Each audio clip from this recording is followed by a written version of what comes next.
İndi cənub bölgəmizin qızları yazacaq ki, bizim plovumuz, Salyanlılar yazacaq bizim plovumuz, Neftçalılar yazacaq bizim plovumuz. Bəli, bəli.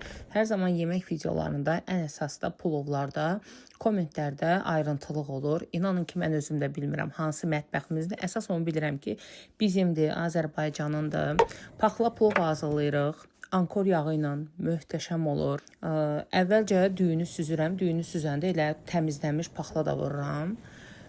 Hər ikisi eyni halda pişir, yarımçı. Daha sonra qazanın dibinə kərə yağı, üzərindən toyuq. Toyuğun əvəzinə kartof da vura bilərsiniz. Və qat-qat yığıram, hər qata da şüyd əlavə edirəm. Sonra yenə kərə yağı əlavə edirəm. Və üzərinə yumurta qırıram. Bunu isə anamdan görüb götürmüşəm. İllərdir ki, şüydlü plovda yumurta ilə hazırlayıram. Bu da Qarabağ mətbəxinə aiddir desəm yanılmaram.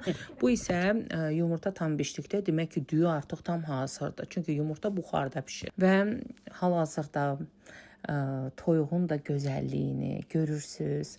Bu şəkildə hazırlayın. Əminəm ki, çox bəyənəcəksiniz.